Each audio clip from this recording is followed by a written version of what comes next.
This, and the other learning resources in this course have been made possible by funding from the European Commission's Erasmus Plus program. So welcome back to this Saturday course. The plan for today is that I'm going to give you a short introduction to Metashape, Agis of Metashape. In order to give this demonstration, I've prepared some data for you that you can also access, and I will show how to get access to these data in just a few moments. And with this said, I also assume that you already have Agis of Metashape installed, and that you have the license working properly.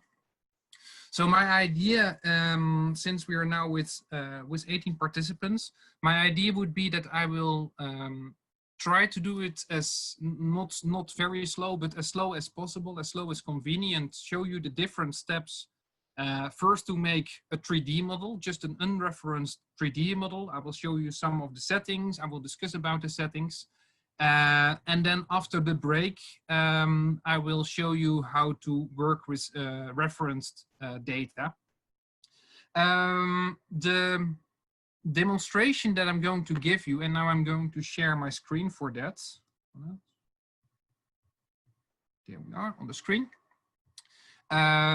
You can find it here. So let me first make it visible. Voila.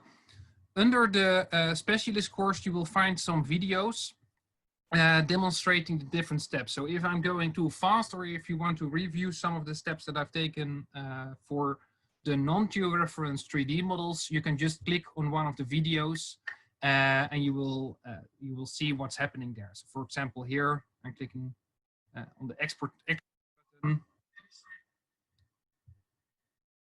Voila, and it will show you step by step how to redo it.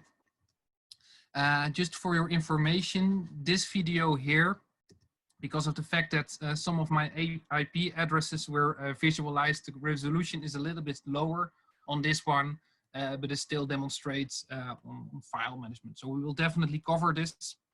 So for today, I would like to cover here the chapter 4, so data processing in 3D modeling software. And if we have time, but I don't want to rush too much because it has already been a very tough session yesterday and the day before yesterday. But if we have time, I would also get started with the topographic or the georeferenced 3D modeling.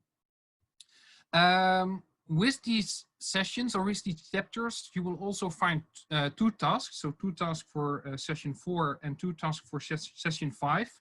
The first task is actually just a reproduction of the things that I'm doing here. So I made some photos of Ottoman fountain in Nafplio. I will show you how to make a 3D model of this fountain in Nafplio, and you will just redo everything yourself, try to understand the parameters, and you will find then how to upload your results.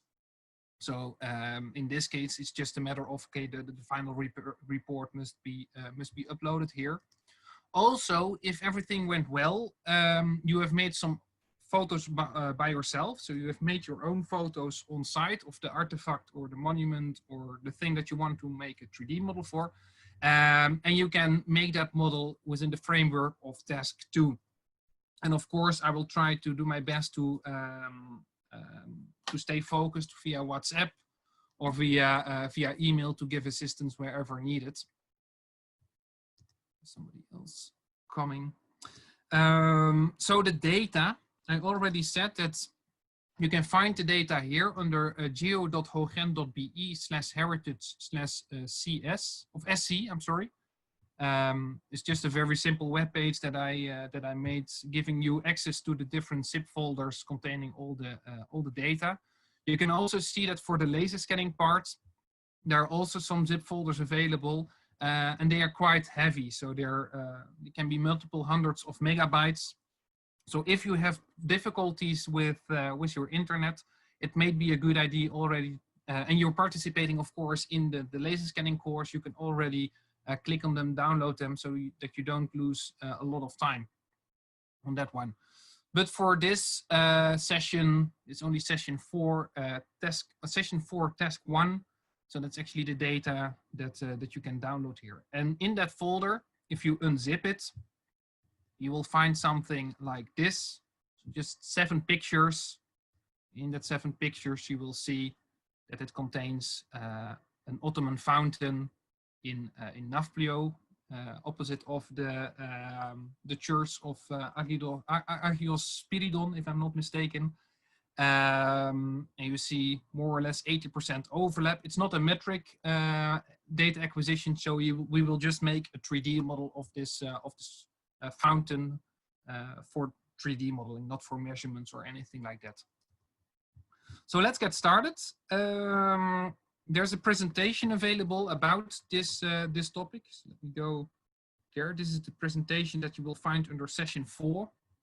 I'm going to skip the first few slides. So this is actually giving you some introduction about ground control points, about the software we're going to use. We actually covered that already today. The images are taken using a Canon EOS 70D. And we will be using, of course, Agisoft Photoscanner Metashape, and I'm running here on 1.5.2, but most probably you're running on 1.6. That's the latest version, and you also have a license for that, thanks to the very kind people from Agisoft. So some information about the photos themselves. Of course, I did my research on the camera settings and the sensor settings. So here you will find some of the metadata for the campaign itself. And it's always good to track and to record these data because it will give you some background information of your project. And if you're going to write a report about it, or you're going to write a paper about the 3D modeling process, it's always good to put this in a table and to record it. 10mm lens I used here because the space was very limited, and there were a lot of tourists walking, so it was quite tricky to make the photos. Here you see the sensor dimensions expressed in pixels, expressed in millimeters, the pixel size, which is of course once again the relation between the number of pixels and the physical dimensions of the pixels. And we have 7 pictures here, so even if you don't have a very powerful computer, it should be feasible and possible to make a 3D model out of these pictures.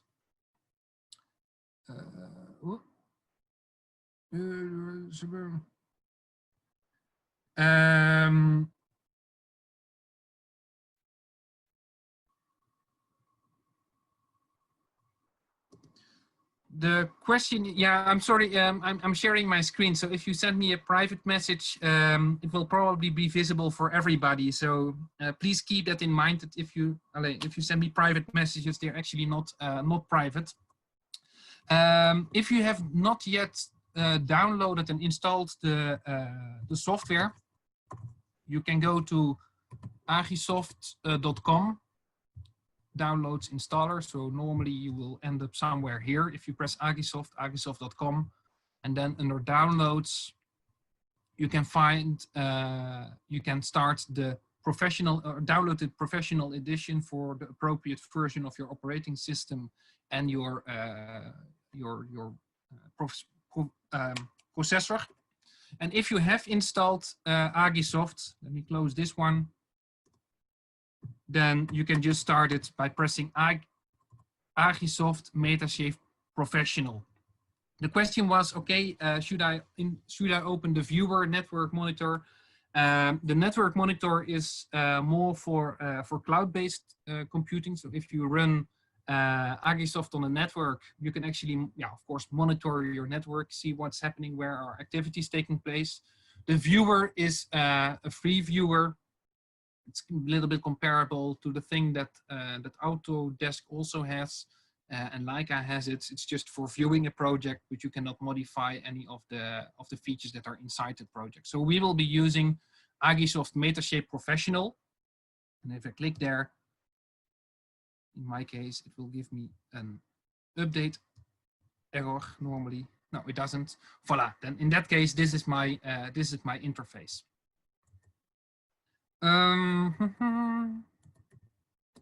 Yeah, voila. By the way, I'm having two computers here. So I'm having my slides on my left computer. So if at a certain moment you see me looking like this, it's because I'm watching the slides just to have a synchronous presentation here. So that's why. So this is about the photos. Normally you can download the photos while I'm talking. So you can download the photos. And I would also recommend you to put the folders in an appropriate folder. A folder where you have access to the data, obviously, but also a file where you can keep the data in a more or less sustainable fashion. So don't put them in your desktop _temp or try to use a logic file structure. If I'm just going back to my file explorer, once again I'm using here my Windows computer. If I go, for example, to my fieldwork in Ethiopia, then you can see how I structured my data. It's just there's a logic in it. I save my data date by date. Another way of doing it, if you have multiple monuments, you can make a separate folder for each and every monument or each and every artifact. Another thing that's might be very useful, and I'm going back to the data acquisition. If you make your photos, so chuck, and you want to go to a new artifact, what I always do is make a picture of my hand. So imagine the situation that at the end of the day, you have made 500 pictures and you have to decide what series of photos belongs to what artifact. Then you can just go from hand to hand. It's very easy, very straightforward. You can select multiple photos, put them in a separate folder, in an appropriate folder. And by making a photograph of your hand, it's very easy, or make a photo of the sky or whatever. Very easy to distinct series of photos for several objects. So in my case, I downloaded the photos and I have them here as 04 because now we are in session 4 and I see my photos here. Then for the interface, a few words about the interface itself. I don't know if anybody, any of you is familiar with another chat.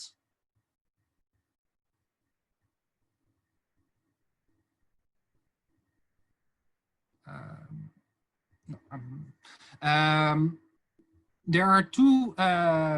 There were two versions of Agisoft. The previous version was Agisoft Photoscan, and with Agisoft Photoscan, if any of you is familiar with that, and you're not used to the new buttons in Metashape, you can go to Tools, Preference, and then let me see, here in Team, you can go to Classic. So if you're familiar with Agisoft Photoscan, you can go back to the Classic theme, but my demonstrations will be in the new interface, and I think it's good to get familiar with this interface too. I also assume, please say if that's not the case, but I assume that you also have Agisoft Metashape Professional running at the moment as we speak. If that is not the case, please make sure that you start the program.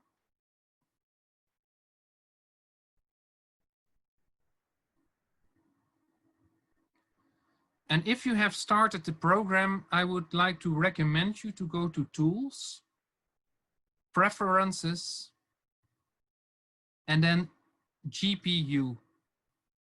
Tools, Preferences, GPU. And in this screen, you will see a list of the graphical cards that are available in your computer. Of course, while making 3D models, it requires a lot of resources from your computer. And of course, graphical cards are optimized to work with graphical material.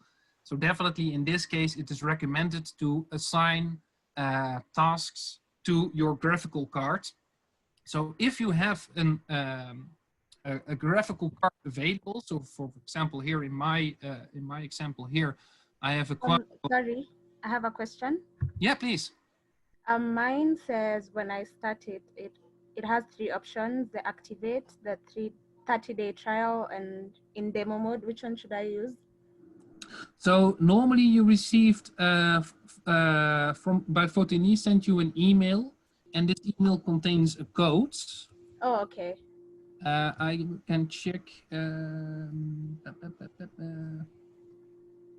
if I can see the email.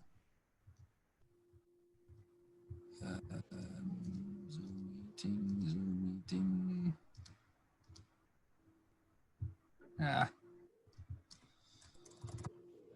Soft.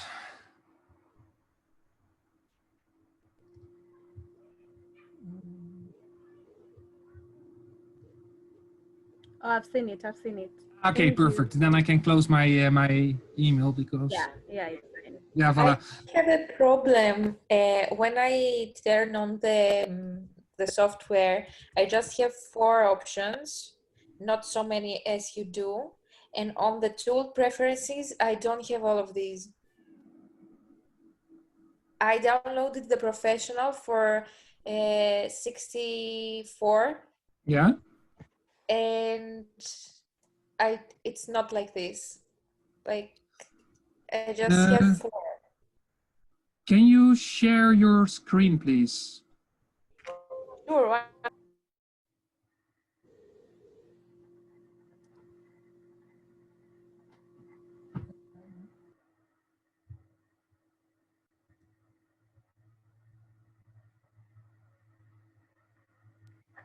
It says that host has doesn't allow me to share the screen.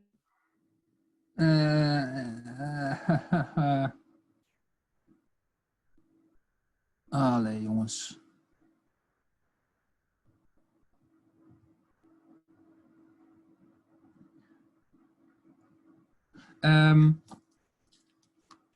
Are you in the WhatsApp group? Yes. Okay, can you make a picture of it and put it in the WhatsApp group? Yes, 1 minute. Yeah, thank you.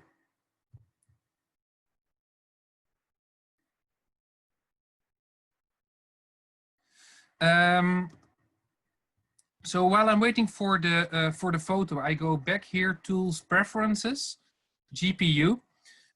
If you see that you have multiple graphical cards, it is recommended only to take the strong, powerful graphical card. So if you see something like Intel integrated graphics card, don't pick that one. In that case, it's better not to select anything. But if you see 2 or more graphical cards, like an NVIDIA, GeForce, or like me, a Quadro, then it's definitely recommended to select that one. Same holds for the ATI or the ATI cards. Go to WhatsApp. The reason why you do that is this will definitely significantly speed up your the construction of your 3D models. So if you have the ability to select a to select a graphical card, it's definitely a good idea to do so. If not, yeah, then of course you cannot select it, and yeah, we will have to. Excuse me. In preferences, for me, there isn't anything in GPU. Just a little moment. Just a little moment. Irini? Yes. Yeah. I just sent everything. Yeah, I see it. I see it. The problem here is that you're in the viewer.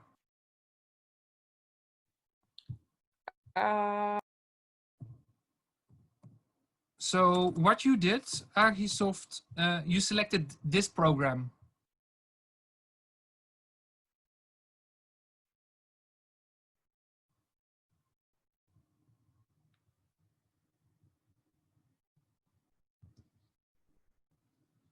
So if I do that and I go to preferences, then this is what you see. And if you see something similar like this, then you're in the viewer and you can only visualize your projects. You cannot make any 3D models. So what you definitely should do here is check the other one. go for Agisoft Metashape Professional. It was the only preview I had. That's why I chose this, but now I found the other one. Thank you. I'm sorry. No, no problem. No problem. Thank you for questioning and asking your question. Thank you. There was another question, I think. Yes, I asked a question in my Agisoft in preferences. There isn't anything in GPU devices. Okay, in that case, do you have access to WhatsApp? Yes. Yeah. If you look on your WhatsApp and you see the same as what Irini says, or just sent, then for you the same, you will have to go to the viewer, to the Metashape Professional. But I downloaded the Metashape Professional, wait. Yeah, okay, but you will have to access it. There are multiple programs installed. One of them is the viewer, one of them is the network monitor, but we will be working in Metashape, Agisoft Metashape Professional. It's professional for me. I don't know what's the problem. Please send a photo via WhatsApp of your screen. Okay.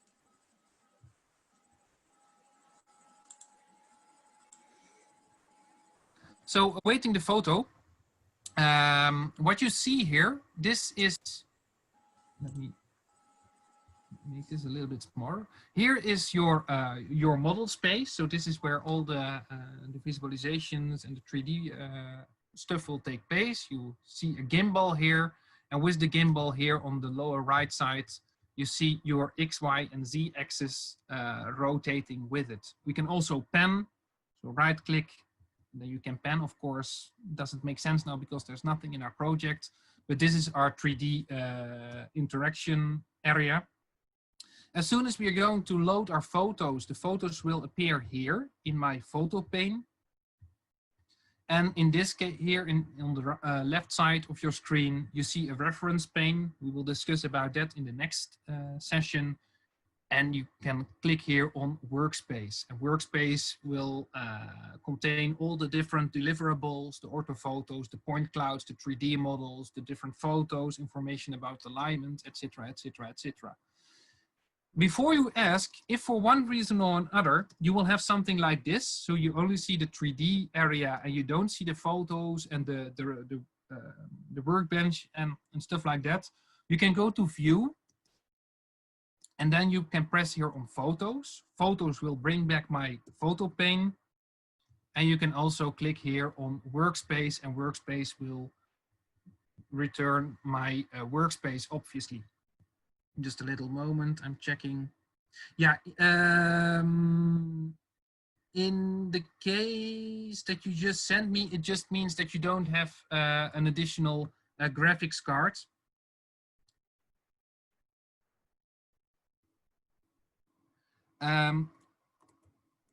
So that is the problem that you're experiencing here.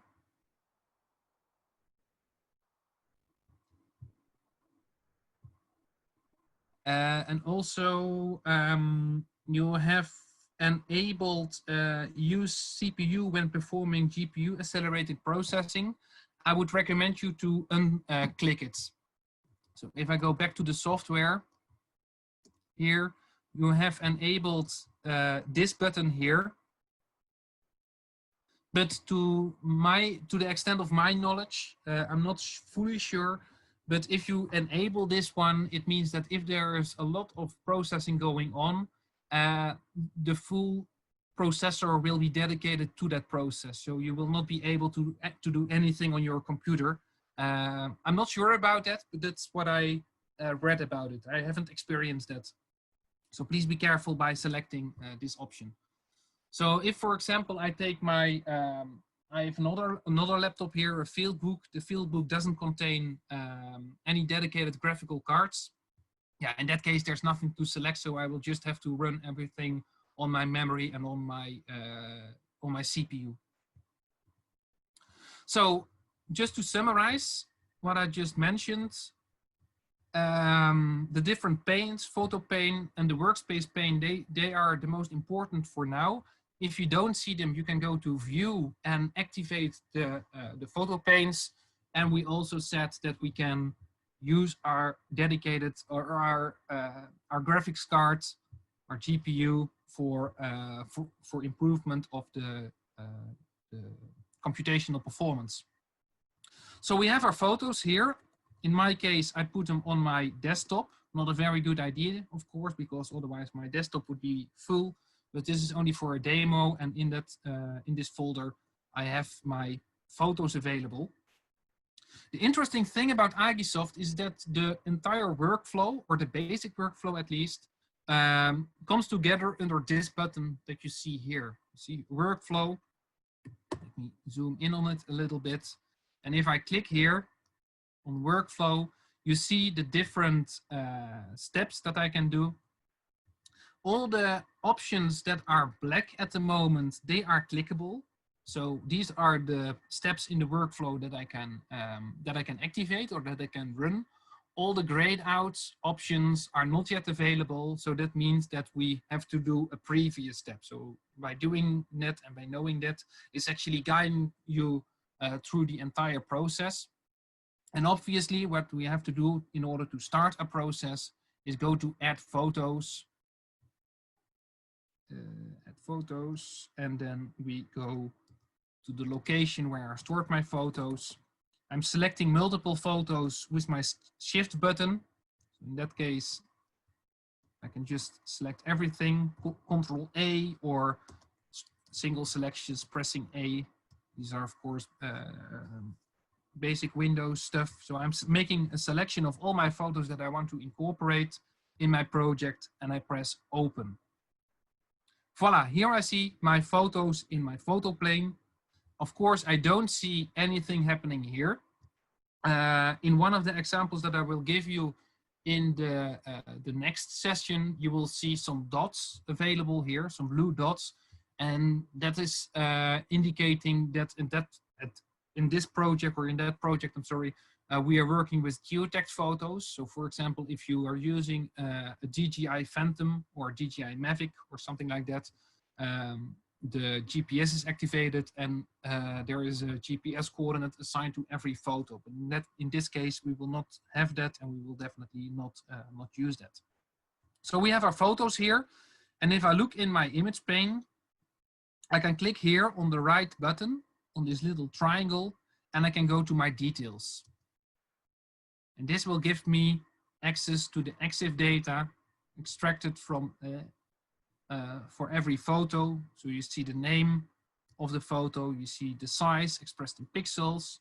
Is it aligned or not aligned? I will discuss that in a few moments. The quality, also not included yet. The date of acquisition. Apparently my date was not set correctly here. The brand of my camera, the model of my camera, the focal length, the f-stop, the ISO value, shutter speed, the 35mm equivalent, and the sensor, the physical sensor resolution. A very interesting thing, let me go to the presentation. Imagine the situation that you have acquired a lot of photos, and that not all the photos are of the best quality because of movement, because of changing conditions, because of any errors in the camera or anything like that. In our case, we only have 7 pictures, so it's very easy just to look on the photo, zoom in a little bit and say, okay, this is a good photo. This is also a good photo. We click on this one, zoom in, zoom out, this is a good photo, etc., etc., etc. So for 7 pictures, it is very convenient to do that manually. But imagine that you have 100 photos or 1,000 photos. It's not a very good idea to do that manually. And then this quality parameter can be very interesting. So what we can do then, we can make a selection of our photos, or we can just click on one of the photos, right click, I'm pressing right click, and then I will go to estimate image quality. Estimate image quality will give me this screen, analyze photos. What do I want to analyze? All my photos, entire workspace. So I can process all the photos that are available in my workspace, all cameras, or only the selected photos. So if I made a selection here, it will only analyze the photos that I selected here. I will press OK here for all cameras. And what it's actually doing now, it's giving me an idea of the quality, obviously. This quality value is an indication of the amount of blur, so the amount of blurry pictures, the amount of texture, the amount of contrast in different pictures, of pixels in your photograph, which is a very useful indication if you have multiple photos. As a rule of thumb, it is a good idea, but it is definitely not an absolute rule of thumb, of course, to retain all the photos with a quality value higher than 0.7. Quality, my intuition would say the quality parameter is a value that goes from 0 to 1, so it's just an index, but apparently it is possible to have pictures with a quality higher than 1. I have no idea how the calculation takes place, so I think I have to send an email for that to get information about it. But let's assume that photos with a quality value lower than 0.7 should at least require some review, because there might be some motion blur, or there might be some blur in general. Where in this case, I have one of these photos. So I see here, this 1042 has a quality value of 0.646. So it's wise to have a look on that photo. So I double click on it. And when I zoom in, I see that it is not as sharp as the other photos, but also I see here an area where there is a very equal color available. So it's just equally gray. Given the fact, and I would like to go back to the presentation from yesterday, that for the algorithm, it will look for characteristic pixels, and characteristic pixels means that I will have to look for pixels that are different than neighboring pixels. Yeah, of course, in this case, if I have an equally gray area, it's very difficult to find pictures. Maybe it's even impossible to find unique pixels or characteristic pixels. And this is covering quite a large portion of our photo. However, I would like to keep this this photo. I would like to keep this photo because, yeah, we only have 7 photos, and I don't think that the quality is that extremely low. So I will just keep it here, and we have our situation here, or our starting point here. I'm sorry. So we have our quality available. Yeah, I forgot to say, now we have our photos included, we have our quality calculated. This is, of course, a very good moment to save our project. Actually, I was about to say, or I should have said, that before you do anything in your project, it's a good idea to save your project. I'm doing it now. So I go to File, I press Save, or Save As if you already have a project. And I will just give it a logic name. So SO4 relative reference. Voila. And now I have my project saved. And this project only includes photos and no references, but I already calculated the photos. If I go back to my File Explorer, or if you go to your Finder in Apple, what you will see now is you still have your photos here. There is a file generated. This is the PSX file, and PSX file, if you look here, you see that this PLX file is very small. It's in my case only 106 bytes, so that's extremely small. And you see a folder which has the same name as my project file, but it has a .files extension. What does it mean? Actually, if you memorized the session about GIS, you would have known that, or you know already, that if you have a QGIS file, or people that are familiar with ArcMap, you have an MXD file. This MXD file, or this QGZ file, it only contains references to the data. So what's happening here in this PSX file and in the files folder it contains references to my photos. So this is very important because it limits my the data required for my project. So that's a very good thing. But it also means that if I take a photo and I delete it or I move it away to another location. So for example, if I say, okay, I don't like my photos to be here. So let me close this one because this is something that happens frequently happens. So I close Metashape. Let's say I have my project saved and I say, okay, these photos, they should not be in the root of my folder, but I want a separated folder and I call it photos, for example. Then I will select my photos and put them in this folder. If I open my project and I double click on one of the photos, I will get an error. And why do I get an error? Well, actually, this is exactly the same error as what you would get when you open a QGIS project or an ArcGIS project after moving your shape files or your raster files or your spatial light databases to another location. In order to solve this, you can right click and you can go to change path. So change path after right clicking. And then you can say, okay, I want to do that for all photos because I moved all my cameras. And then I go to this location, I double click it. And now if I click here again, this problem is solved. Of course, I will have to save my project now because now saved in my project file, it will know that my photos are no longer in this folder where I'm here or where I'm at the moment, but it is saved in my photos folder. So keep that in mind.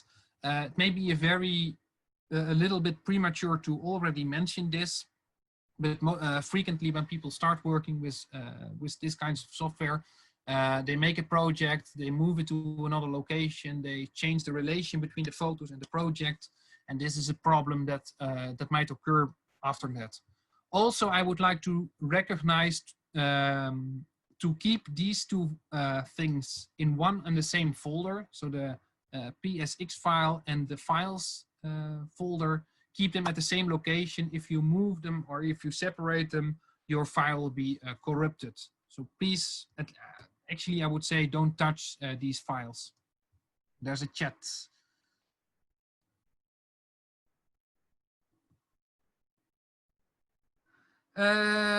The question here is where to download the folders. Just for as a repetition here, you can go to voilà. Thank you, Lorenzo. These are indeed the photos or the location of the photos. Session 4, task 1. That's what we are going to use. So we have our photos now. We have saved our project. And for your information, I'm now for the presentation on slide 23. So on the slide 23, what I'm showing here, if you go to tools and you go to camera calibration, remember that yesterday I gave you a short explanation of the concept of self-calibration. So all these lens distortions, camera distortions, the non-perpendicularity of the primary axis on the image plane, the radial deformations of the lens, etc., etc. This is all managed by Agisoft, or Agisoft will do that for you. And it will, of course, start with initial values. So what you see here are the initial values with a focal length expressed in pixels. You will see the focal length of my camera, 10 millimeters, and that's obviously correspond with the 10 millimeters that I presented in my first slide. If you don't know your focal length, or if you see your focal length only in 35 millimeter equivalent, you can also use this camera calibration screen to track the physical focal length of your camera. And because of the fact that there are a lot of camera models available in Metashape, it will also give you the value for the physical pixel size expressed in millimeters. So not in microns, not in meters, but this is in millimeters. Of course, we have to keep an eye on that. When we start our process, and that's the next part of of this presentation, when we start our process, you will see that the adjusted values will be calculated, and it's actually optimizing all these parameters, trying to minimize the errors. The next presentation involves the masking. So masking. So I'm here at the moment. I closed my presentation, so let me go back to this one. I'm here. Imagine the situation that you have modeled a facade, and this facade includes some sky, for example. Or imagine the situation that you have modeled something with people moving in front of it. These moving objects are very annoying for the modeling because we are changing the position of our camera, and by during the movement of our camera, we assume that the object is stationary, that we don't deal with kinematic objects. So, under consideration that the structure from motion algorithm requires a stationary object, we have to eliminate moving objects out of our images.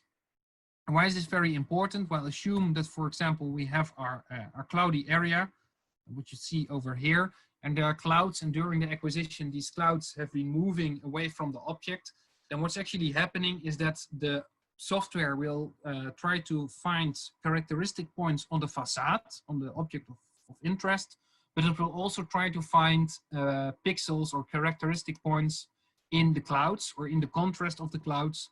And since the relation of these clouds against the facade, they are changing during the acquisition, it will actually result in a misalignment of your photos. Also, if you have a person walking here, and in the next picture, this person is walking here, it will also use that person in the picture for the detection of characteristic points, and it will also misalign your photos. If that is the case, so let's assume, for example, that let me see, that this is a kinematic object. It is not a kinematic object, but assume that this is a kinematic object. I have to mask it out, and I can use these buttons here.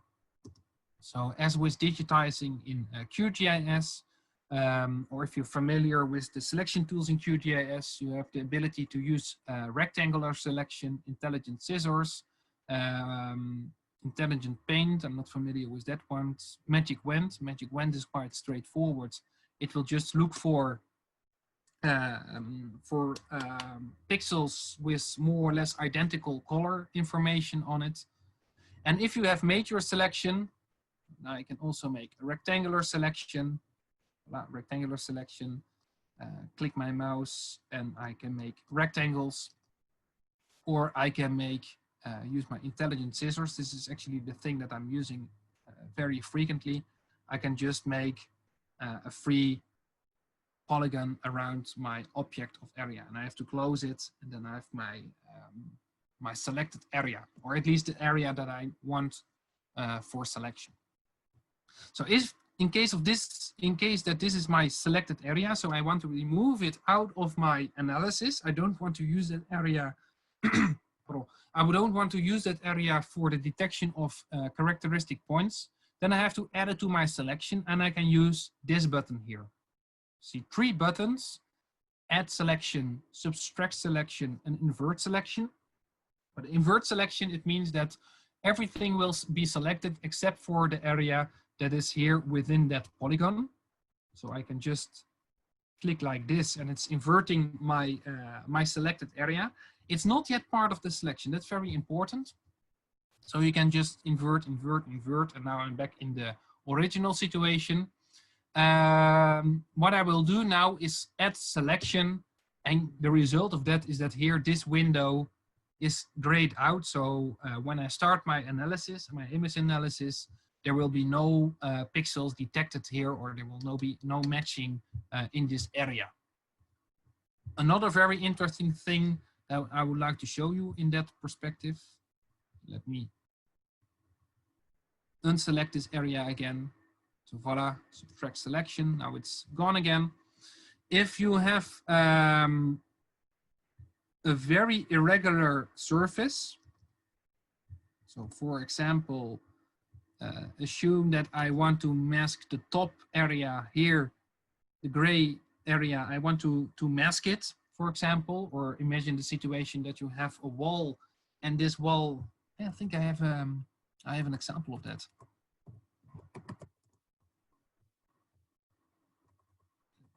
Go back to the previous summer school, Venetian wall, images. So this is actually quite a nice example. You see a cloud here, and the cloud has been moving during the acquisition. I only want this this wall. So what you see in front of my picture, that's the part that I want to be modeled. And all these cars in the background, I don't want to have it. Cars are moving, people are walking. So I want to mask that. And in that case, I also use my intelligent scissors.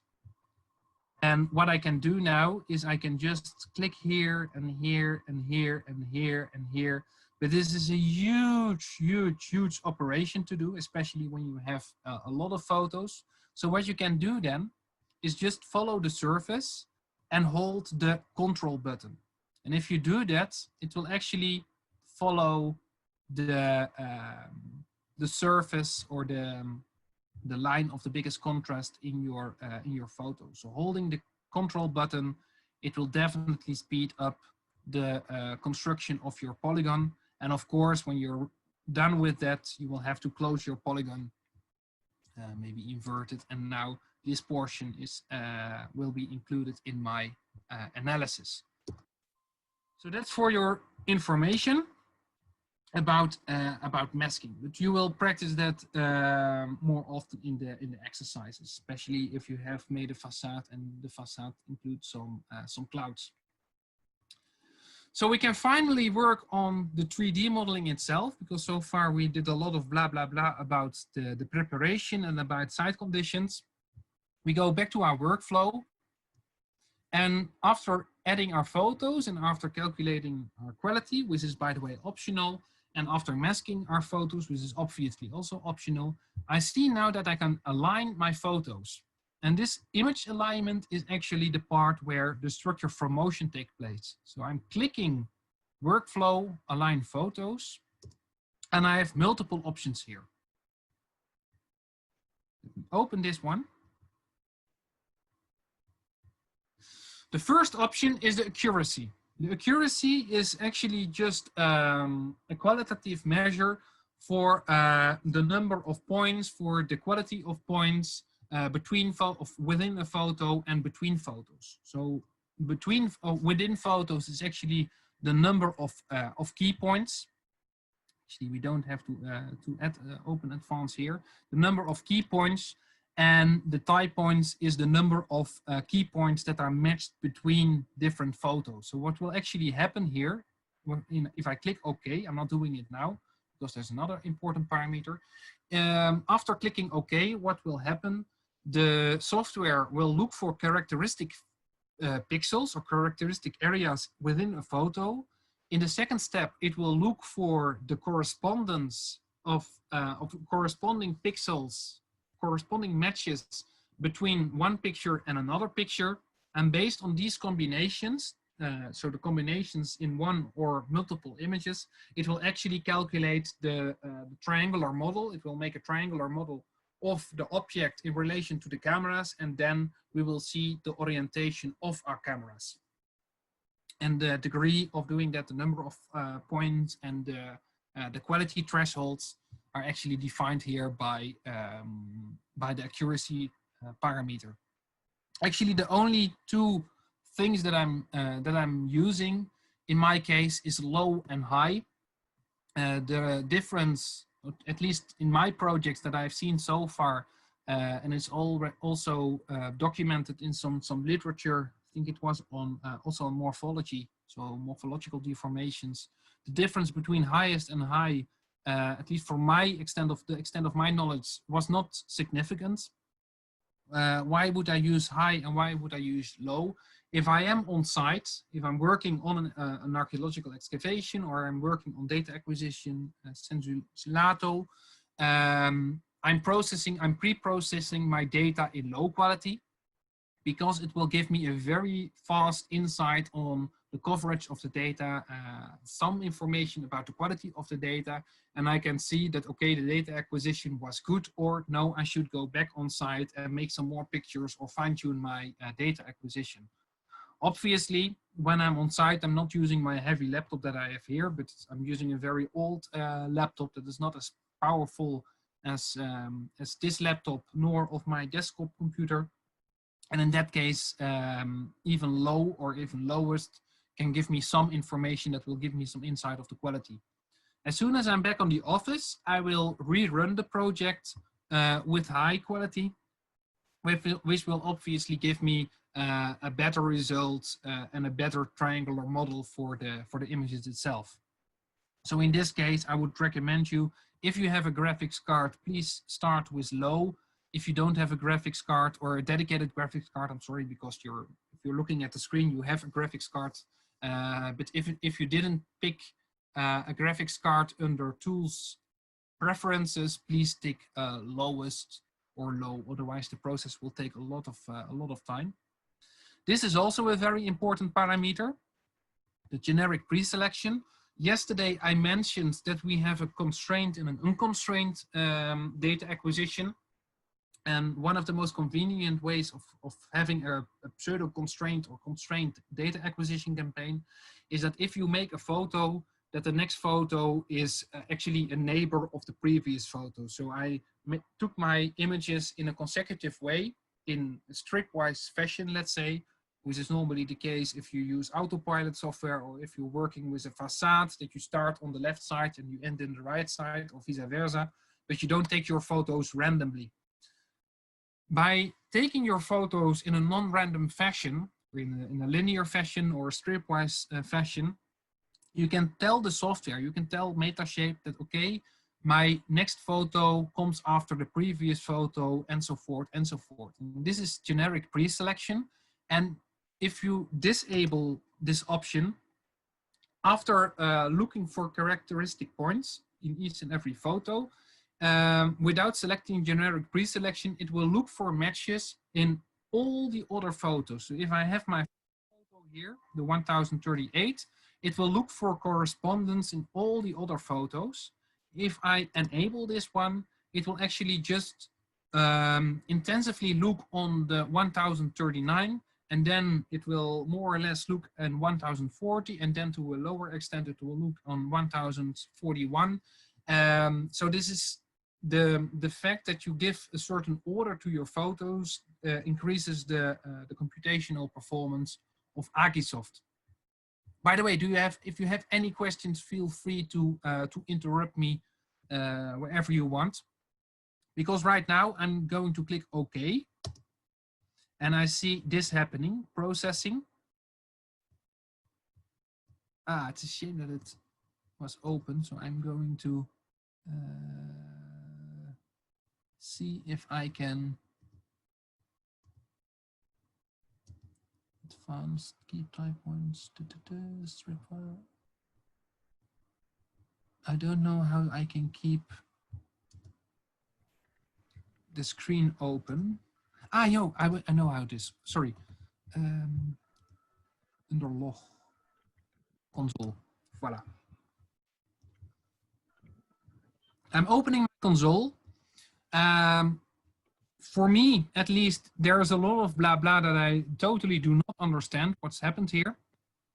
But actually, if I just clean it, I go back to workflow and I align my photos again, and I just keep my my old parameters. By the way, now there's an additional option, reset current alignment. It means that I'm resetting my current alignment, so it will just start from scratch again.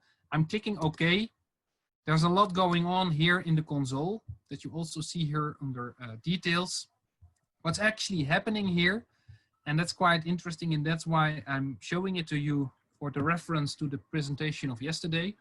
It will actually look for, just a moment, I will look on your question very soon. It will look for characteristic points in all the photos. So I have 7 photos included, and it will look for 7 in the 7 photos for characteristic points. And then it will try to match the different photos. And the result of that, if I go back here in my 3D area, in my 3D environment, is that here I have a 3D presentation of my 7 pictures. So this was my first picture, second, third, fourth, fifth, sixth, 7th picture, as you can see here. So if I select a photo, you should also see the selection in your 3D space.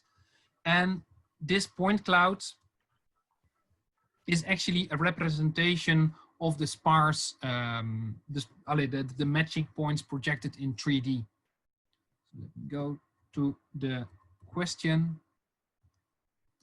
or the remark. So the question here is just to put it in a different way. So if you have an artifact, and let me go to my screen, to my video, stop sharing, and go.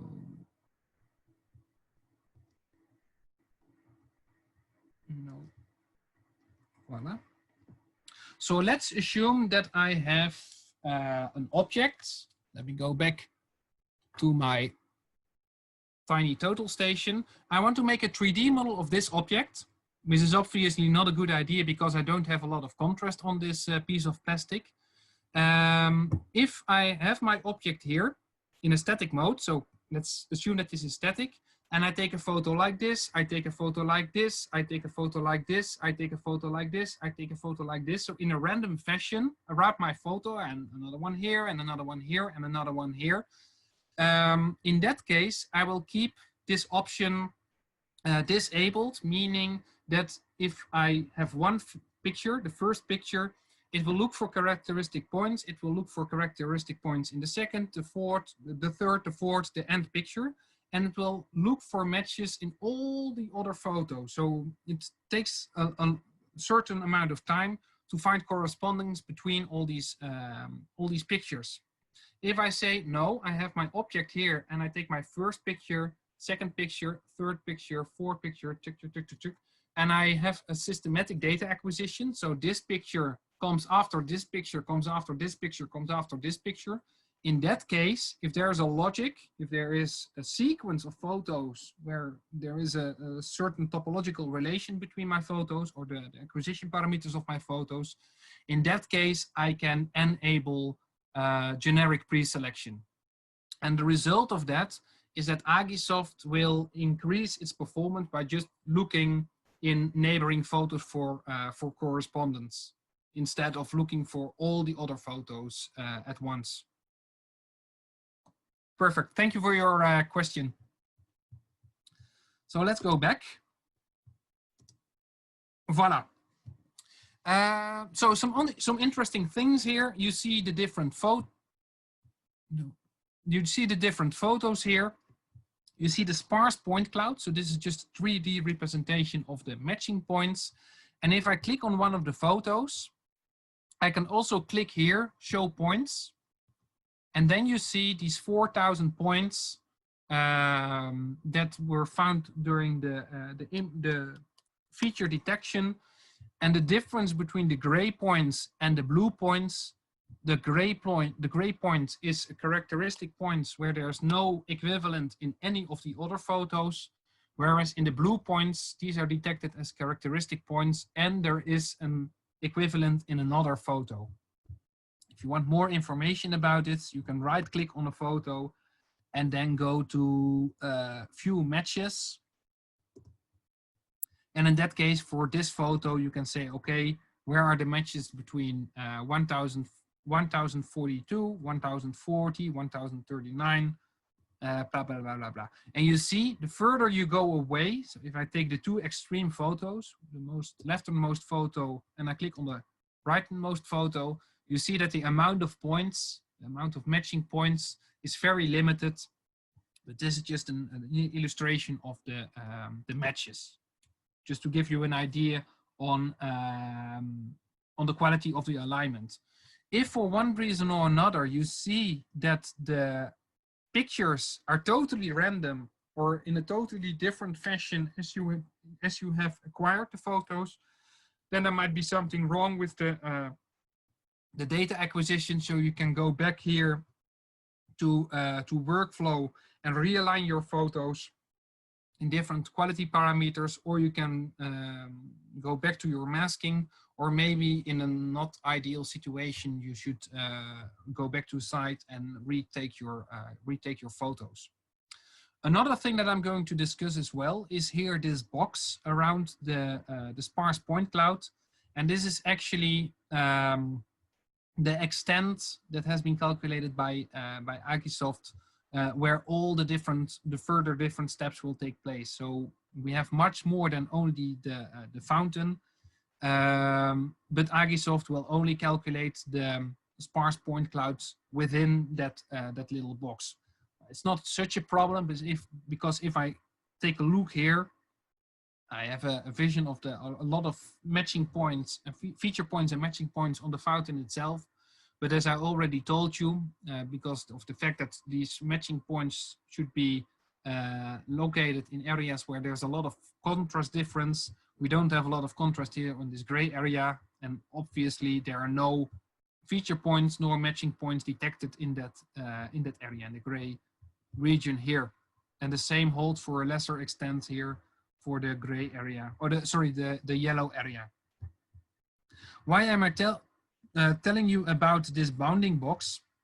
If we disable our camera, so we don't show them, show them, unshow them, that's this button here. If we take a look at the bounding box, we are actually able to modify it, to change the shape of our boundary. So let's do that with this button. I can move my region, just move my region with the left mouse.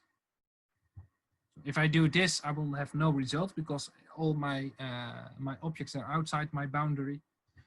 I can rotate it, resize it like this, and I can resize it like this. And the reason I'm doing this already here in this case is that now I can also improve my processing speed, because I'm only interested in that fountain and not in this yellow neighbor of the fountain. So I'm just eliminating that from my boundary for my processing extent. Voila, and then we are ready with the image alignment. And this is obviously a good idea to save my project. If my computer crashes, at least I have this part of the project already available. So that's that for now. No question yet. The next step is calculate the dense point cloud. So workflow dense point cloud. And then here, if I click here, I can say, okay, again, the quality in this case also refers to the number of points and to some statistics on quality analysis. And it's not a quantitative variable, but it's a qualitative number. So please don't ask me about the figures that are implemented here. But again, if you're on site, if you don't have a powerful computer, start with lowest or low. If you want to do your final data processing, use high or highest if you're working on highly accurate applications. I'm just using low in this case just to have a quick result. The depth filtering that you see here, you can imagine if you go back to the presentation about the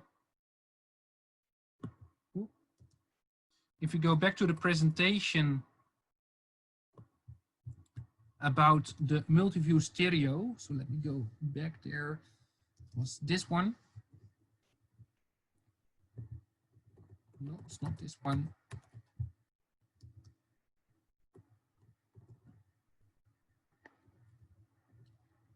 Yeah, this one.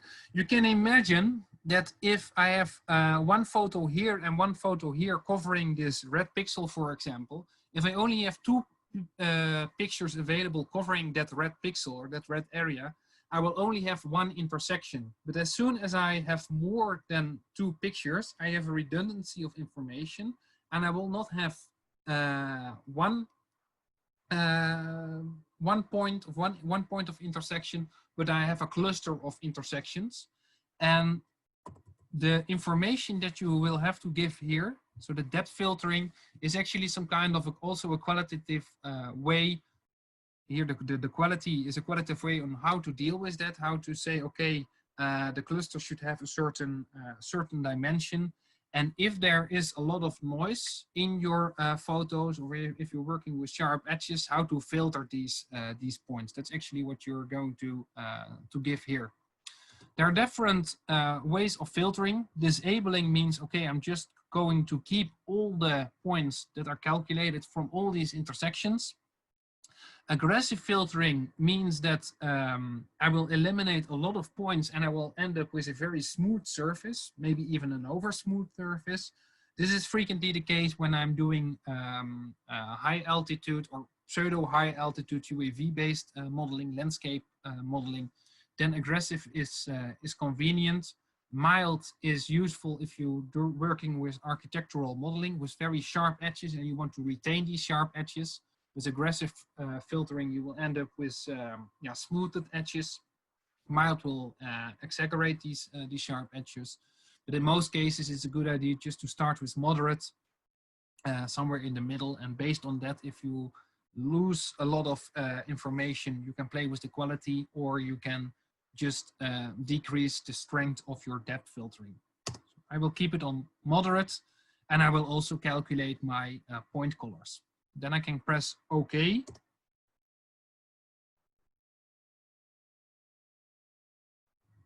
And what happened now, if I click here on dense clouds and I disable my photos or remove my photos, now I actually have my first 3D representation of my fountain.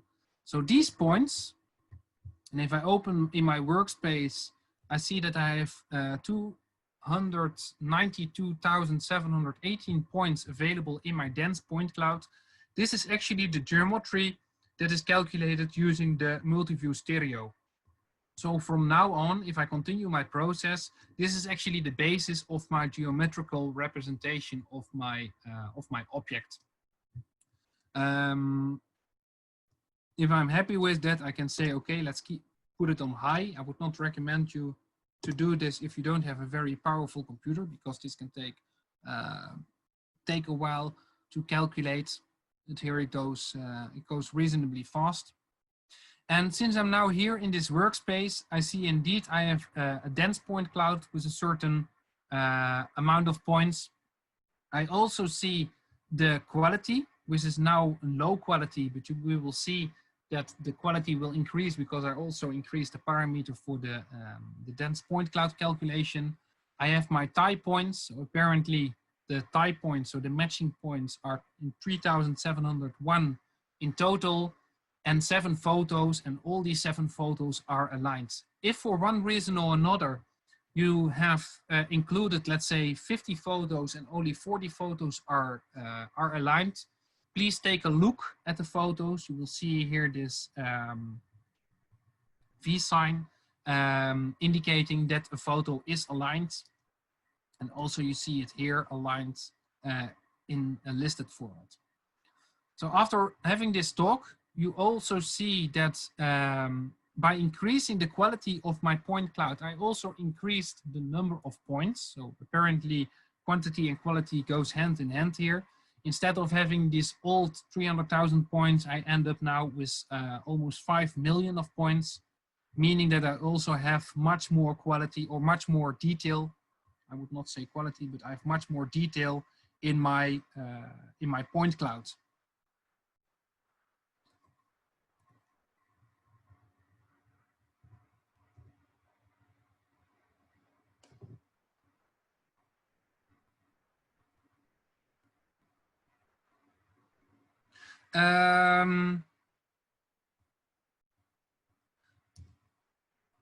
If you allow me, I would like to, because I'm already talking for more than an hour, I would like to discuss the meshing. And then afterwards, I would like to have a little break. Please use this break to keep your project running. And during the break, I will also discuss with the people that have some difficulties with crashing on how to solve that problem. But I think it's best to do that via WhatsApp. So I've read I'm reading your command here or your problem here, but we will discuss that after the break, if that's okay for you. Just as a repetition, so I used to have 300,000 points in low quality. I increased my quality to high quality, resulting in 5 million points. So working with this parameter here, this qualitative parameter, involves an increasement or decrease of the number of points in your point cloud.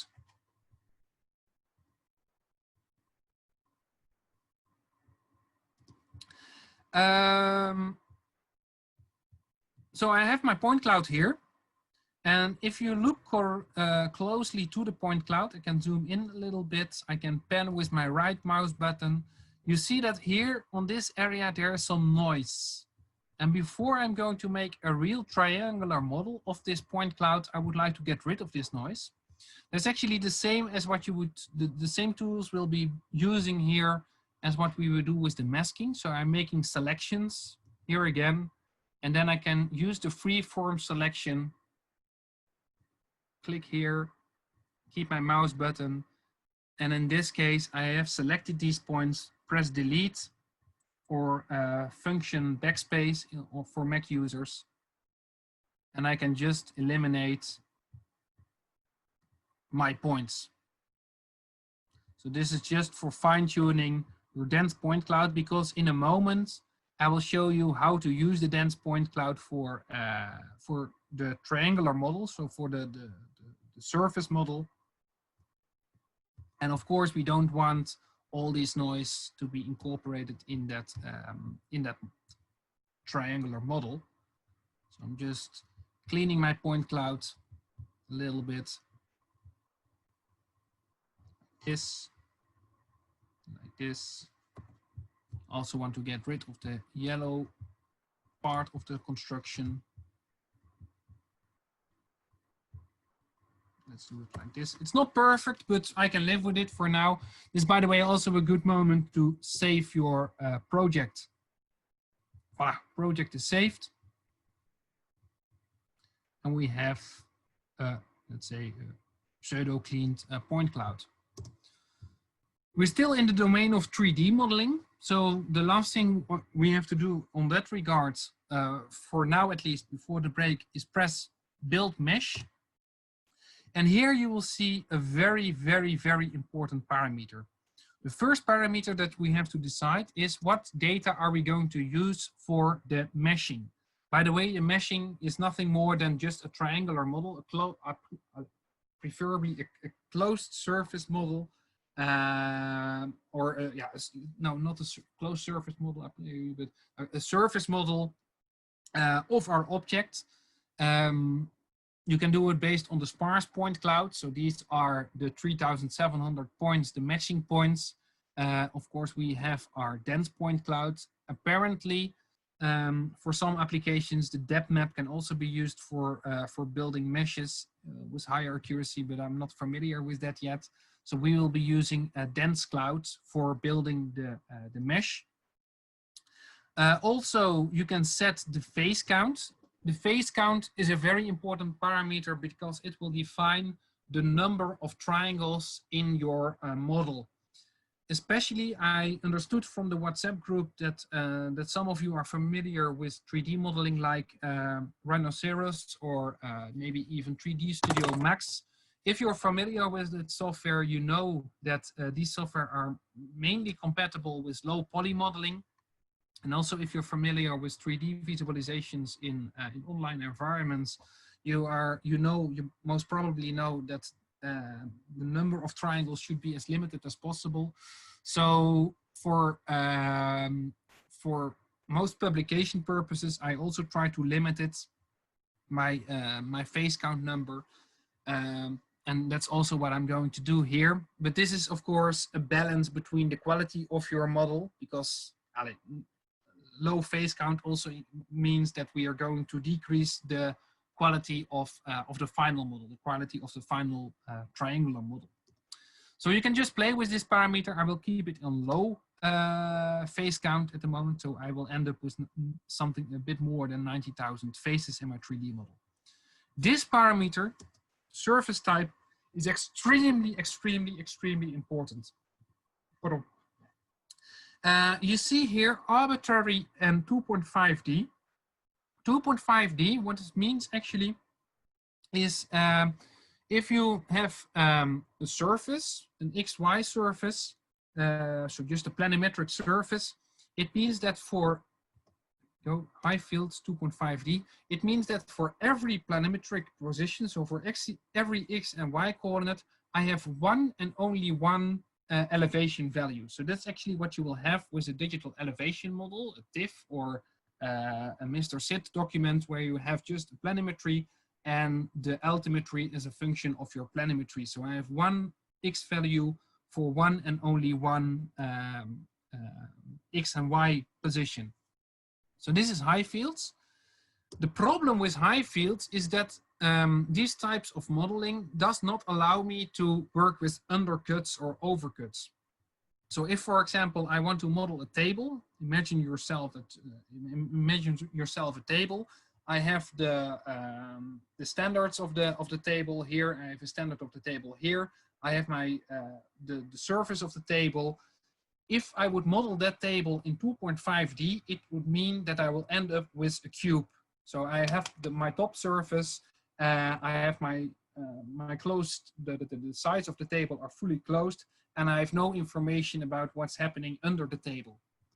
However, if I take arbitrary, so full 3D, it means that X, Y, and Z are independent of each other. And it also means that one XY position can have multiple Z positions. So let's go back to this table. If I have the surface of the table here, the top surface, it means that I can also, for one XYZ position, I can also have a Z position for the surface under the table, and even for the surface where the table is positioned on top of. So I have full 3D representations of my geometry. But then the question is, why on earth, if I have with 3D, I have the best geometric representation of my object, why would I use 2.5D? Well, first of all, in many cases, you don't have or you don't need that information. If you just want to make a hydrological model, for example, so you have an archaeological site somewhere, you plug your archaeological site in a digital elevation model, and you want to calculate the influence of rainfall and flow accumulation in your 3D model, then that is just a 2.5D problem, because there's no, the water will flow on your surface, on top of your surface, in a simplified way of explaining that, and you don't need that information. And also, if you want to use your models in conventional GIS environments like QGIS or ArcMap, these software are not very useful for 3D, for calculations on 3D environments. So you will end up with a raster, and this raster has pixels, and actually the elevation is just an attribute of every pixel. However, if you want to use it, your model, for real 3D applications like 3D visualizations in online environments, or you really want to see, for example, how the wind goes through your architectural feature or something like that, you definitely need 3D information. And in our case, because we're working in a non-geometric application, I will not work with 2.5D because my XYZ axes are totally arbitrary in this case. So I will work here in 3D, low face count, And normally this should go quite fast. If you're going to work with it, you will also see that 2.5D, the processing time is significantly lower. So it goes much faster to calculate a model in 2.5D than in 3D, because the triangulation itself is very simple. It's just, I don't know if you're familiar with that, just a simple 2D Delaunay triangulation where you're just connecting points that are projected in a single plane. Whereas if you're working with 3D, you should calculate spheres, and these spheres are then connected and are connecting points with each other. So you will end up with a very complex 3D representation. So you also see here on my rather powerful laptop that it takes a while to calculate a 3D mesh for low quality. And if you listen carefully, you will also hear that my laptop starts blowing a lot. But even then it goes, fortunately, reasonably fast. It will give me a elapsed time. Don't look too much on the time left. If you're familiar with Windows, you know the Windows time calculations. It's just some education. We were, just a few seconds ago, we were in 48 seconds, and then all of a sudden it goes down. But even then, 9 seconds can be 50 seconds as well. So it's kind of strange calculation. But at least my computer is working very fast, and it's almost ready. So now it has calculated all the points, all the 4 million points. And then at the end of the process, it will decimate my mesh. So it will eliminate non-significant faces in my model. And then as a last step, I will have a color assigned to every face. It's not a texture, so the coloring will look very crappy on the first instance. And that's what we will discuss after the break, how to make photorealistic models. So I already had my sparse point clouds. I've been working with my dense point clouds. So I modified my, my processing region. I cleaned my point cloud a little bit. And now I have a third option available. I can press on my 3D model here. I have wireframes. So you see here all the points connected. If you would count these triangles, the number of triangles, you will end up with something like 90,000 triangles. Feel free to do that. And here is the same 3D model with colors assigned to individual triangles. So this is not photorealistic, but this is just the visualization. You know what, maybe I will skip the break for a little moment and I will just show you how to calculate the texture mapping. So workflow, texture mapping. It's just very short, and then at least we have our final 3D model, our local 3D model available. So workflow, build textures. We now have our photos aligned. They are positioned in 3D. We have our sparse point cloud. We have our dense point cloud. It's cleaned. We have our triangular model. And now with that triangular model, with that surface model, we can actually use our photo orientation to drape, to texture our surfaces in order to make photorealistic representations of our object of study. In order to do that, workflow, build texture. I have several mapping modes here. I have my generic mode where I will just take all the pictures and project a texture on each and every triangle in my triangular model. I can project on my orthophoto, and the orthophoto in this case is actually or the projection plane of my orthophoto is actually the plane where I have my cross. So everything will be projected in this, on this bounding box, on this side of my bounding box. We have the cross. An adaptive orthophoto will do the same, but all the areas where that cannot be projected will be pseudo-projected. So it's actually just one major plane with a projection, and everywhere where it's not possible, it will make tiny little textures. Spherical, I have no idea what it does. Most probably it will work with spherical images. And single camera, if this is very useful, if for example you have multiple images and one of them is a historical photograph also included in your project, you can actually drape your historical project on your 3D models. It can be quite interesting to do so. So I will use generic in this case. It's also the most time consuming one. Blending mode, I will recommend you to keep it in mosaic. This is definitely useful if you're working during the, if you experience different lighting conditions during the acquisition, because if you take one of the other options, you will end up with very strange artifacts in your texture map. And then the texture size and count. This is also especially for the people that are using Rhinoceros or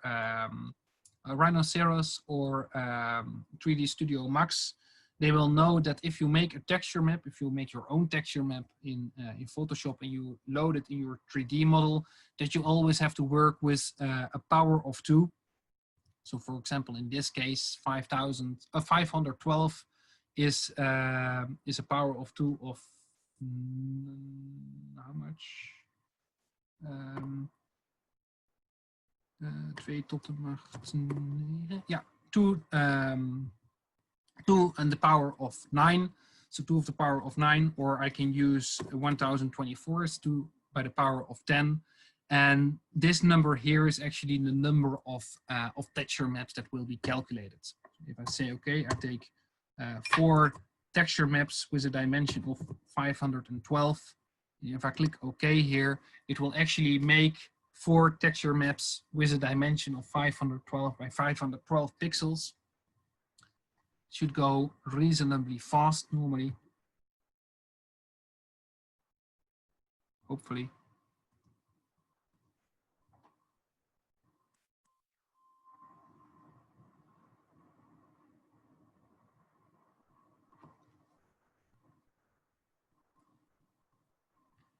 Actually, one thing made me a very bad teacher about this, because I've modified my my points. I've cleaned my points. I calculated my mesh, which took me a while, and now I'm resetting my texture maps. But I've totally forgot to press save. So please do that as much as possible to press save. In any case, my texture mapping is ready now. So I still have this this pseudo ugly representation of my monument. But if I click here on this triangle, I see that there is a 4th option available called textured. And if I press here, I see in the same resolution as the texture map that I already have, my textured 3D representation of my fountain. So I would propose to have a little break of, let's say, 10 minutes, if you agree with that. In the last few minutes of my presentation, I will discuss the following with you. So let's go here, because we have discussed about this. Yeah, actually, we're almost ready. I will show you how to make a quality report and how to save your project. The georeferencing, we'll postpone that for tomorrow. And then the time that is left, I would like to allow you to experiment a little bit and to have communication via WhatsApp about potential problems that you might experience. So just a little break, because the air is, the amount of oxygen is increasing or decreasing here on my attic. So let's meet again in 10 minutes, if you are fine with that. Okay, for me. No worries, yes. Okay. Okay, Professor. Then let's meet in 10 minutes to round up the session. Thank you so much.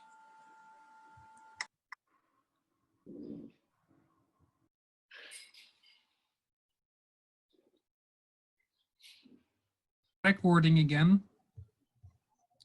And for sake of completeness, I will also go back to Nafrio, better than my ugly attic. Thank you for the suggestion, Fotini. I will disable my background from time to time in order, because when I'm showing something, all of a sudden the objects that I'm showing will disappear by the background. So anyway, I received a very interesting, or you also received a very interesting question via the WhatsApp. So thank you very much for sharing that. The question: why is there a black sign at my chunk? And I will show you. I generated a black sign at my chunk as well. This is a matter of enabling or disabling the current chunk. So in order to avoid that or get rid of that, you right-click on that chunk and you can click enable, and then you will see that that right thing will disappear. Why is this very interesting? It may be a little bit premature to discuss that now, but you can have multiple chunks in your workspace. So for example, if you have a building, you made a model of a building, and in that model you have a left facade, a front facade, a right facade, and a back facade. You can actually make multiple chunks for the different facade in one workspace, and then it's all part of one project. The same also holds, instead of working with enabling and disabling chunks, you can also do that for individual photos. So imagine the situation that you have a large redundancy of photos. You want to disable some of the photos in your model, or you find that, okay, this photo is not of very high quality. It is aligned, but I don't want to use it for further analysis, for the texture mapping and blah, blah, blah. Also here, you can just right click and say disable cameras. It's still in your project, as you can see, but it will not be used for further calculations. And that's, of course, something different than right-clicking it and remove cameras. Then it will be eliminated from the project in general. So now we have our textured model. And I was very happy to see that already able to make to duplicate this model as well. I would like to finish this presentation. I promised a very short end, just to wrap up. If you go now to File, so here you will see, just before I go to File, tiled model, this only for your information, is when you want to upload your model for Sketchfab, for example, or when you want to model to use your model in 3D Studio Max. The tiled model will not only generate tiles for the texture mapping, as what we did for the texture mapping. We generated, if you memorize it correctly, we made 4 texture maps with a dimension of 512 by 512 pixels. Actually, you can do the same with the geometry as well. It's a tiled model that you will generate, and it's some kind of a levels of detail that you can calculate for the geometry. We will not cover that today. The option to calculate a digital elevation model and orthomosaic is also something that we will discuss on Monday, when we're going to talk about georeferenced models, because now an orthophoto and a digital elevation model doesn't make much sense. So we will cover that on Monday. So as a wrap up, I would like to show you the export functionality. It's also included in the videos that you can find on the model platform. If you go to export, you will see different options for exporting your model. So first thing you can do here is export your point clouds. It's definitely something that we will do also when we're going to discuss about laser scanning. I'm not expecting that all of you have a laser scanner in somewhere in your attic. I don't have it myself. I borrowed it from my university. But we will assume that the models that we are making using photogrammetry, that they are laser scanning point clouds, and we will start with that by exporting our point clouds using the export points functionality. So we will discuss that next week. Export model is something that you can use when you want to export your 3D model, of course. So let's say, for example, we have here SO4, the Venetian statue. And then you see here various export formats. If you have a georeference model, you can export it to KMZ. So it's compatible with Google Earth. But definitely in that case, it's recommended to limit the amount of faces. You see the ability to export your model to different Autodesk formats, so DXF, 2D and 3D faces, and FBX is also very useful if you want to incorporate your model in BIM, like software like Revit. What else is interesting? Yeah, the fact that you can export to U3D and PDF. Actually, PDF, if you export to PDF, it is a PDF. So a document, a PDF document in Adobe PostScript, of not a PostScript document, portable document format that includes a U3D file. And it's actually, let me just show it to you how it works. It will give you the ability to visualize your 3D model in your PDF viewer. So in order to do that, you have some options. Do you want to color your vertices? Do you want to calculate normals? I don't want my colors for the vertices because I just want my textures as JPEG or PNG. You can decide on what you choose here. You can include a command. So heritage 3D model. This will be the title of my model. So let's say, and now I can click OK. And if I go back here to my project folder, there is indeed a PDF. When I click on it, I will have to enable.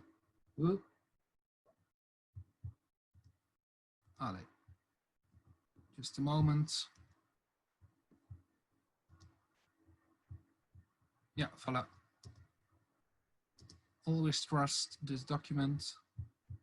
And then normally, yeah, voila, normally it's not very fast, but you see in your PDF viewer, you will have a 3D representation of your model. And also, as with Google Earth, it is very important in this case also to limit your face count. But you can zoom in, zoom out, you can pan, and this is very nice for easy access publication. Some journals, Thomson Reuters index journals, also allow you to upload 3D models, and in that case, most of the time you will have to use this this other format. Let me go back, export model, and then it's most of the time here this U3D model that is actually behind the PDF. In my case, I frequently use PLI. What is PLI? Let me show you. I also have the option here to export my points and point colors and vertex normals. In this case, I also will not do that. Export my texture maps. It's a JPEG in this case, and I will explicitly select binary encoding. And I will do the same, just for your information, with non-binary coding.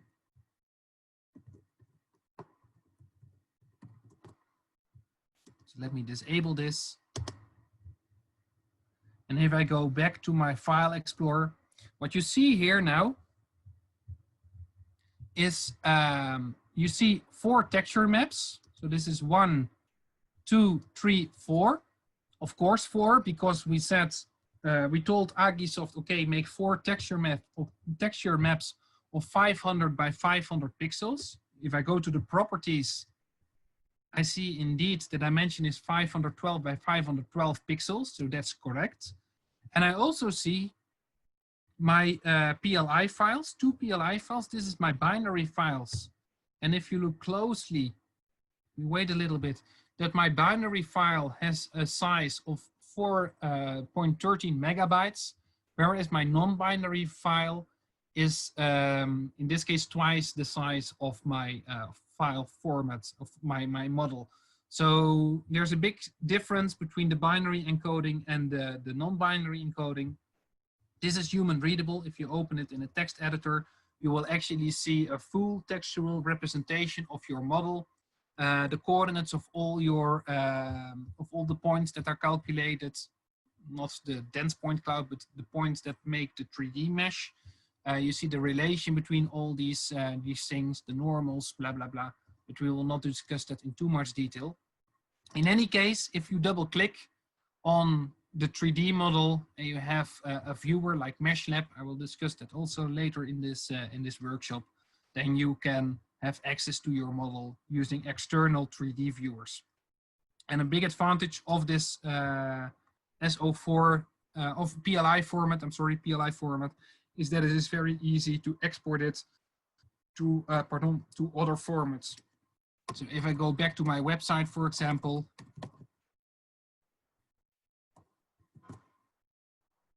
no, not this one. Let me go to Creeds. If I take this model here,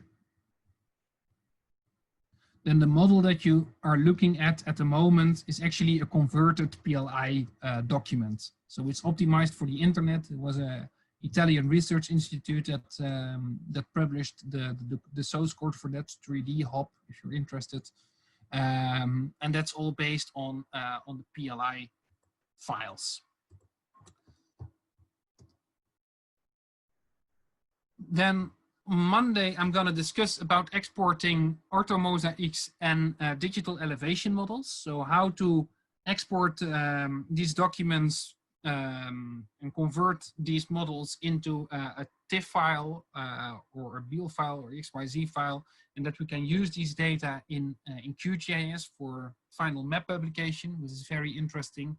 But the last thing for now I would like to show you is that if you go to export and generate reports, and this is also something that I would like you to do when working on the different exercises. Most of the time I will ask you to upload a quality report or generate report. In that report you can make a title. So during the preparations, apparently it kept my old the old title. Description, I use my name. Maybe I can also set a date. Voila. And my projection, in this case, you can make it whatever you like. In this case, I just see here my x-axis, my y-axis, so I use the top x-y axis. So I will just have a frontal projection of my model on my xy plane. And I will have point number or page numbers. I give it the logic title, QR, quality report, of reports, it's also possible.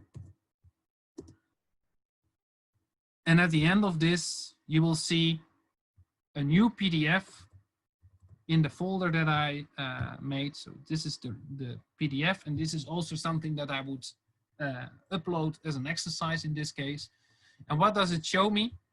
It gives me an XY projection of my texture map. So this is actually just a representation of the texture map. It gives me an overview of the coverage of my model. So this is the survey data that will be accompanied with topographic data in one of the following sessions. So here we see that there's an area with 7 that has been covered by 7 pictures, with 6 pictures, 5 pictures.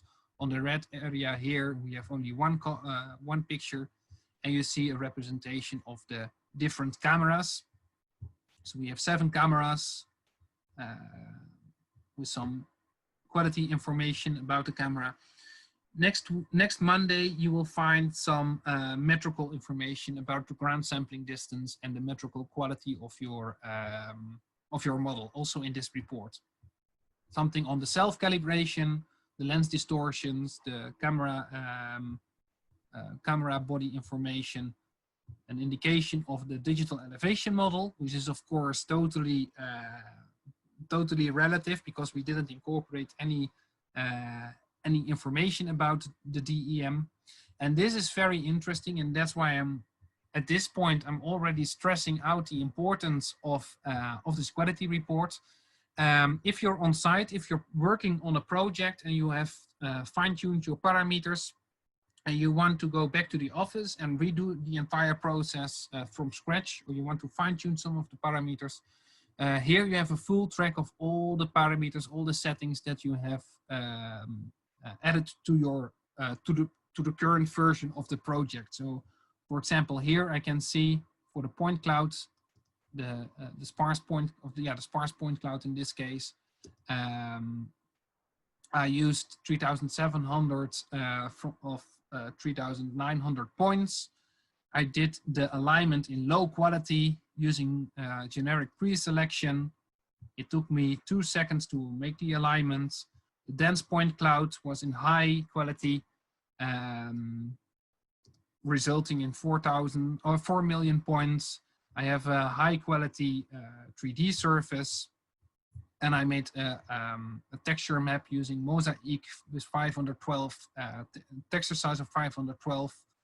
And apparently I don't see the number of texture maps here. But in any case, this is some kind of a metadata file that always comes together with your deliverables. So it's very important. Also for publications, very easy just to take the data out of this report, modify the number of the significant numbers, and we will definitely go into more detail about this next Monday, when we're going to add topographic information to our models. One important note to wrap this up, you have seen that I have generated my dense point cloud in high quality, but my tie points are calculated in low quality. So actually my entire image scene is calculated in low quality. If I say, okay, I want to redo the process, but I want to increase the quality of my alignments, I can go to alignment. I say, okay, reset current selection, pre-selection still, but I want to do it in high quality. Please have a look on what's happening. And I press OK.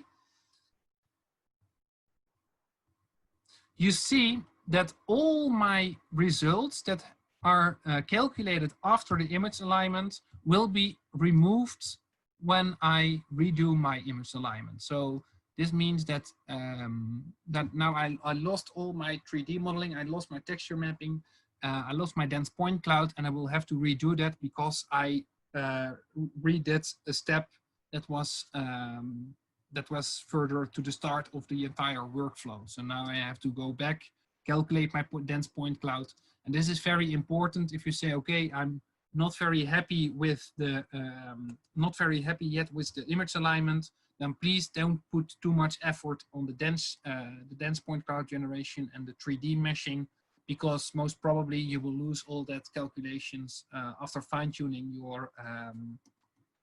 your image alignment. And this is also something that will come back on Monday when we're going to discuss about the topographic background. Because if you did your image alignment, you include your topographic background information. When you're based on a pre-alignment, you calculate your dense point cloud and you go back to your topographic referencing. When you redo that and optimize your point cloud, the entire dense point cloud and 3D meshes will also be gone. So that's actually quite important to stress out. Voila, that's it for now. I would like to call it a day. For this, unfortunately, we were not able to, unfortunately or fortunately, whatever you want to call it, we didn't cover the part 5. So I will just hide this topic again. We're going to discuss that on Monday. But for now, you will find 2 tasks that you can work on for the rest of the day or until Monday. Or maybe I will just keep this open that you can already have a little look at it. But for now, I would like to ask you to work on the task 1 and task 2. So just try to redo the 3D modeling steps that I showed you today for the Ottoman fountain in Nafrio. If you click here, you will see that that I will ask for the processing report, so the quality report that you can upload under the task. And for task 2, it's just a critical review on the images that you've been taken. So try to make a 3D model of the images that you took from your own artifact, from your own architectural feature. And also here, I would like to ask you to upload your quality reports, the processing reports, and also you can try to think about, okay, was the coverage sufficient? Is the number of images sufficient? The geometric quality that I can obtain from my images, is that enough? So just a critical review for yourself. You don't have to publish that. You don't have to put it in a report for this task. Maybe good to do that for the general task. But for now, I would just ask you to upload your processing report.